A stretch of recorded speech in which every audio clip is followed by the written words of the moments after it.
New মার্কেটের সামনে হঠাৎ একটা পিচ্চি মেয়ে বলে উঠলো, বাবা বাবা দেখো ছেলেটা আমাকে চোখ মারছে। ওর বাবা বলল, কোন ছেলে মা, কোথায় সেই হারামজাদা? মেয়েটা ওর হাতের আঙ্গুল আমার দিকে করার সাথে সাথে আমার কলিজা শুকিয়ে গেল। দেখি পাশে দাঁড়িয়ে থাকা ওর বাবা আমার দিকে কটমট দৃষ্টিতে তাকিয়ে আছে। বেডি দেখলে মনে হয় ছোটখাটো একটা দানব। প্রেমিকার সাথে দেখা করব বলে মার্কেটে দাঁড়িয়ে আছি। ওই 4-5 বছরের পিচ্চি মেয়েটা আমাকে প্রথমেই চোখ মেরেছে। প্রথম কয়েকবার পিচ্চিটা মারার পর আমিও দুষ্টামি করে একটা চোখ মেরেছি। দেখে সাথে সাথে ওর আব্বুর কাছে বিচার দিয়েছে। মেয়েটার বাবাকে আমার দিকে এগিয়ে আসতে দেখে দিলাম একটা দৌড়। দেখি আমার পিছু পিছু মেয়েটার বাবাও ছুটে আসছে। এটা দেখার পর আরো জুড়ে দৌড় দিলাম, কিন্তু যতই দৌড়াতে যাই ততই প্যান্ট নিচের দিকে নেমে যায়। 2 হাত দিয়ে কোমরের 2 পাশের প্যান্ট ধরে আছি আর মার্কেটের মধ্য দিয়ে দৌড়াচ্ছি। মনে মনে নিজের বাপের উপর রেগে গেলাম।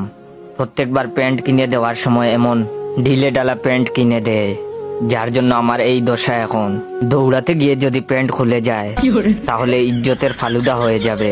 হঠাৎ বাসার লুঙ্গিটাকে খুব মিস করতে লাগলাম।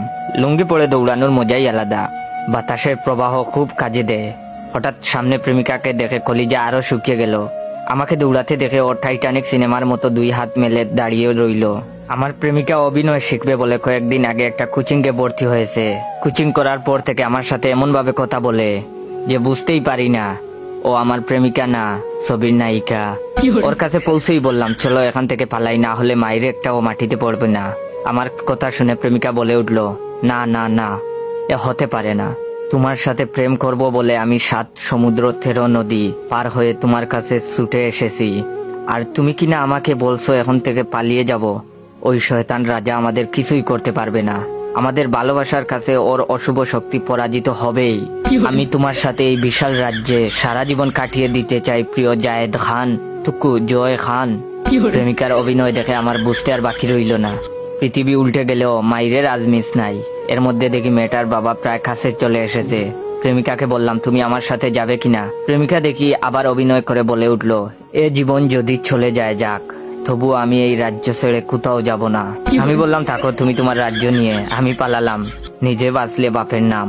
যেই দৌড় দিতে যাব ঠিক তখনই প্রেমিকা আমার শার্ট টেনে ধরে বলল, যেতে চাইলে যেতে দিব না, না না না যেতে দিব না, তোমায় হৃদমাজারে রাখিব, ছেড়ে দিব না। প্রেমিকাকে বললাম, আল্লাহর দোহাই লাগে আমাকে ছেড়ে দেও। প্রেমিকা আরো শক্ত করে ধরে বলল, না না না, তোমাকে এই সুন্দর রাজপ্রাসাদ ছেড়ে যেতে দিব না। এর মধ্যে পিচ্চি মেয়েটার বাবা এসে আমাকে ধরে ফেললো। কোনো কথা না বলেই নাক বরাবর দিল এক ঘুষি। চোখের সামনে কয়েকটা জোনাকি পোকা দেখতে দেখতে ফ্লোরে পড়ে গেলাম।